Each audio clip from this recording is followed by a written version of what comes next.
नमस्कार, स्वागत है आपका मंगलमय संस्था समाचार में। आज इस कार्यक्रम की शुरुआत को करने से पहले हम पूज्य संत श्री आशाराम जी बापू के आश्रम साधक परिवार की ओर से भारत माता के वीर सपूत जनरल श्री विपिन रावत जी को श्रद्धांजलि अर्पित करते हैं।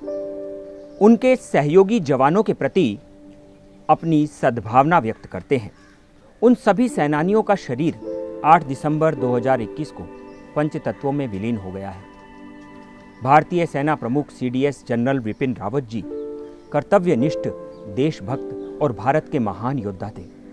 कुशल नेतृत्वकर्ता श्री विपिन रावत जी आज भले ही शरीर रूप से हमारे बीच नहीं हैं, लेकिन उनका देश प्रेम, त्याग, कर्तव्यपरायणता, देश सेवा जैसे उनके सद्गुण सदैव हमारे लिए प्रेरक बने रहेंगे।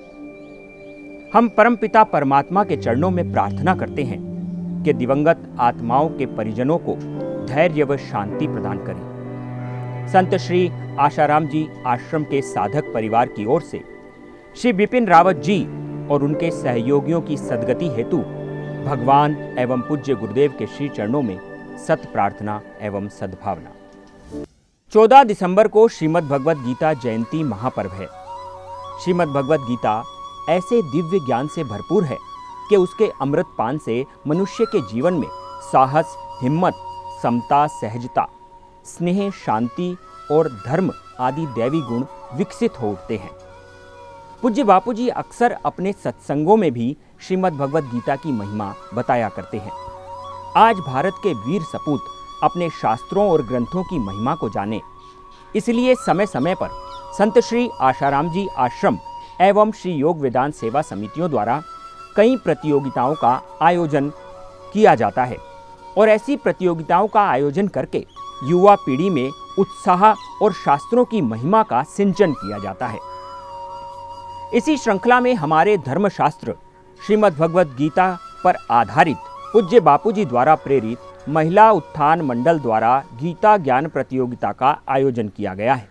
दिनांक 14 दिसंबर दिन मंगलवार को रात्रि 8 बजे ये कार्यक्रम मंगलमय द्वारा सीधा प्रसारण भी किया जाएगा। विश्व भर में आज पर्यावरण सुरक्षा अभियान चलाए जाते हैं। एनवायरनमेंट प्रोटेक्शन के लिए, धरती के एनवायरनमेंट को बेहतर बनाने के लिए कई प्रकार के प्रयास किए जाते हैं। भारत देश के महान वैज्ञानिक जगदीश चंद्र बसु ने अपने वैज्ञानिक अनुसंधानों और संयंत्रों की मदद से ये सिद्ध कर दिखाया था कि वृक्षों में भी जीवन होता है और वह हमारे विश्व के लिए बहुत महत्वपूर्ण भी हैं। पर्यावरण में पाए जाने वाले ऐसे बहुत से वृक्ष हैं जिन्हें सनातन हिंदू धर्म में पूजनीय माना जाता है। उन्हीं में से एक है तुलसी। तुलसी का पौधा ओजोन गैस छोड़ता है जो विशेष स्फूर्तिदायक होती है।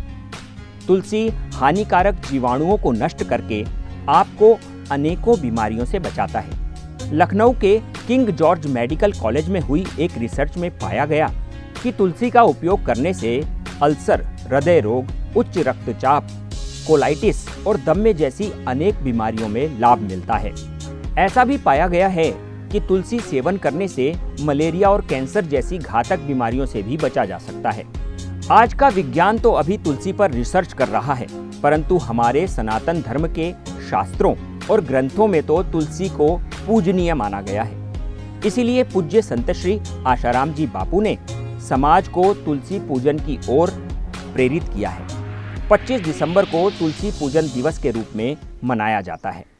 आज देश विदेश में बैठे उनके लाखों अनुयायी 25 दिसंबर के दिन को तुलसी पूजन दिवस के रूप में मनाते हैं। तुलसी पूजन कार्यक्रम की शुरुआत 1 दिसंबर से ही हो जाती है और पूरे माह विभिन्न स्थानों पर यह कार्यक्रम मनाया जाता है। तुलसी माता तुम्हें प्रणाम, महिमा तेरी अपरंपार, विष्णु प्रिया वृंदा है नाम, जाने तुमको है संसार।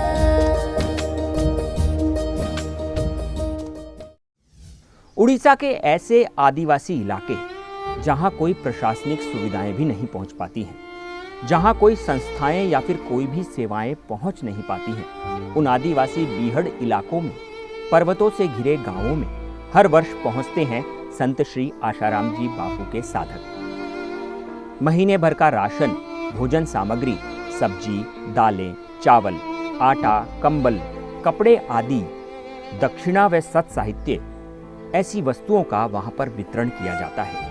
मुफ्त दवाओं का वितरण किया जाता है। मुफ्त में बीमारियों का इलाज योग्य चिकित्सकों द्वारा किया जाता है। आइए देखते हैं उसकी कुछ झलकें।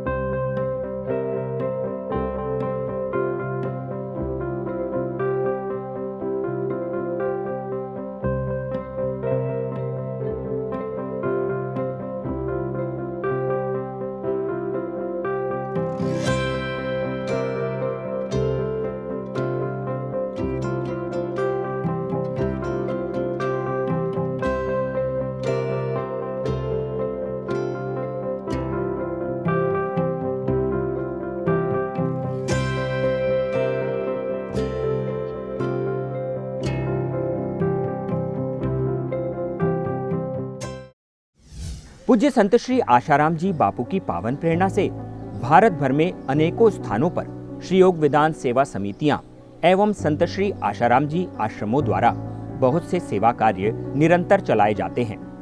इसी श्रृंखला में मध्य प्रदेश के रतलाम में पंचेड़ सहित अनेकों स्थानों पर नर सेवा, नारायण सेवा को साकार करते हुए दरिद्र नारायणों में भंडारा किया गया और उन्हें जीवन जरूरियात वस्तुओं का वितरण किया गया। पंचेड़ में ही समय समय पर बालकों को सनातन वैदिक धर्म की महिमा समझाते हुए उनके जीवन में सर्वांगीण विकास के लिए विद्यालयों में योग व उच्च संस्कार सिंचन कार्यक्रम चलाए जाते हैं, जिसमें छात्रों को मुफ्त नोटबुकों का वितरण भी किया जाता है। श्रीमद् भगवद गीता और तुलसी का महत्व समाज जाने और समझे, इसके लिए समय समय पर अनेक स्थानों पर तुलसी पूजन एवं श्रीमद् भगवद गीता पूजन कार्यक्रम चलाए जाते हैं और उनकी महिमा से समाज को अवगत कराया जाता है। तुलसी के पौधे लगाने के लिए मुफ्त में पौधों का वितरण भी किया जाता है। आइए देखते हैं इस मनोरम दृश्य।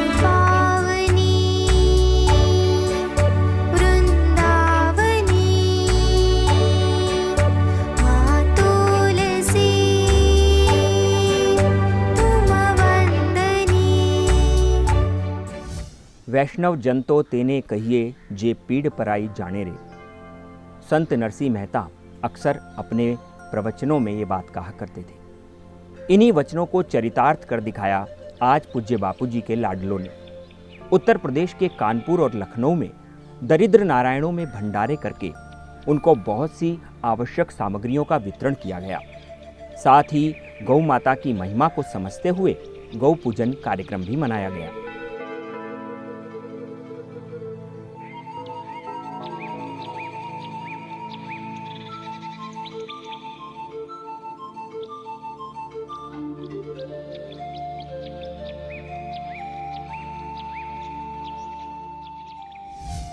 हमारे शास्त्रों, पुराणों, वेदों और संतों के अद्भुत ज्ञान को संजोए हुए समाज को सहज, सुखी और सम्मानित जीवन देने वाली ऋषि प्रसाद पत्रिका को घर घर तक पहुंचाया देहरादून उत्तराखंड के साधकों ने।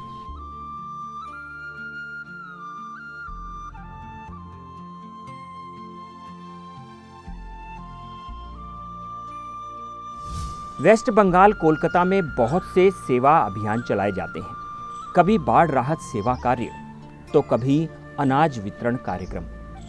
अपनी जान की परवाह न करते हुए साधक उन जरूरतमंद लोगों तक पहुंचते हैं और उनको अनाज, दालें, चावल, कपड़े, खाना तथा पीने का पानी उपलब्ध करवाते हैं।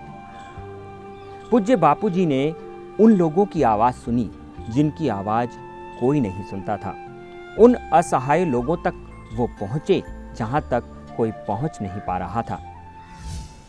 ऐसे ही अनेकों सेवा कार्य और भारत के गौरवशाली इतिहास की वो महान गाथाएं, समाज के वो अनसुलझे पहलू जो शायद किसी दबाव के कारण आज मीडिया प्रसारण नहीं दिखा पा रहा है, हम आप तक पहुंचाएंगे मंगलमय संस्था समाचार के माध्यम से। आपसे फिर मुलाकात होगी। धन्यवाद।